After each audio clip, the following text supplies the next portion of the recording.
Welcome, and thank you for joining me for America Needs Fatima's series, Stories of the Angels. In this series, we'll be exploring the incredible angelic encounters found within scriptures, transcripts, and stories of the saints and more, in an effort to understand their God-given mission. Come with me as I share the messages, prayers, and warnings these angels have brought to us and discover the many complexities that make them the most fascinating creatures to ever exist. Join us in this exploration of the mysteries surrounding God's most faithful ministers, the admirable creatures we call the angels. We'll begin this series with the three angelic apparitions in Fatima, starting with the Angel of Peace. Let's set the scene.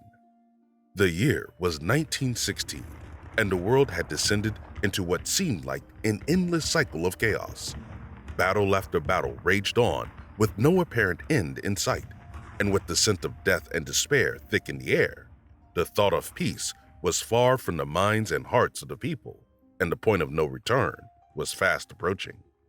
It is in this dreadfully dark reality that we are introduced to three shepherd children who lived near Fatima, Portugal: Lucia, Jacinta, and Francisco, who would be tasked with the great responsibility of sharing a message brought to them by the Mother of God herself. But before the children were visited by Our Lady, they had to be prepared and equipped to understand the reality of the wonders about to happen. And this is where the Angel of Peace comes in. The angel first appeared either in the spring or summer of 1916 at Loco do Cabeço, a rocky outcrop near the top of a knoll called Cabeço. As his title suggests, he appeared to the three children with words of peace. At that time, Lucia confided in a priest about the angel's visits, but she was advised not to speak about them publicly, lest they confuse the importance of Our Lady's words. It was only in her 1937 memoir that she revealed their story in full. She said, "We had been playing for a while when a strong wind shook the trees. Since it was a calm day, we looked up to see what was happening. Then we began to see, well above the trees that covered the stretch of land to the east, a light whiter than snow, a transparent young man who was more brilliant than a crystal struck by the rays of the sun. As he approached, we began to see his features. He was a young man of great beauty, about 14 or 15 years old. We were surprised and ecstatic. We did not utter a word. Once he drew near us, he said, 'Fear not, I am the Angel of Peace. Pray with me.' Kneeling down, he bowed until his forehead touched the ground. Led by a supernatural inspiration, we imitated him and repeated the words we heard him say. 'My God, I believe, I adore, I hope, and I love thee. I beg thee forgiveness for those who do not believe, do not adore, do not hope, and do not love thee.' After he had repeated this twice, he rose and said, 'Pray thus. The hearts of Jesus and Mary are attentive to the voice of your supplications.' Then he disappeared. And just like that, the angel left the children as quickly as he had appeared, leaving them with much to contemplate.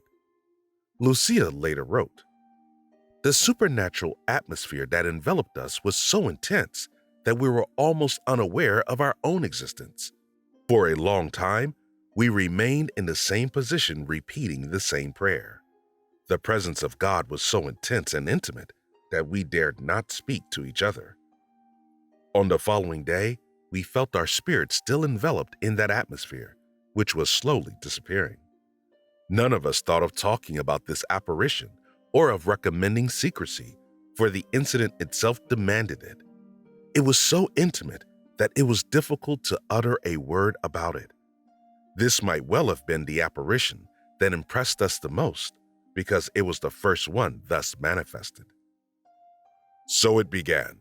The first piece of one of the most important miracles of its time fell into place, and the three children tasked with seeing it to fruition were being prepared with prayers of repentance and peace. a fitting beginning to a movement that would change the world, and if executed to the extent intended by Our Lady, would alter the course of humanity for the better. Thank you for joining me. I hope you enjoyed today's episode and return for the next one as I discuss the second angelic apparition of Fatima. I leave you with this parting prayer and encourage you to repeat it as often as possible. My God, I believe, I adore, I hope, and I love thee. I beg thee forgiveness for those who do not believe, do not adore, do not hope, and do not love thee. Until next time, may God bless you and Our Lady keep you under her mantle.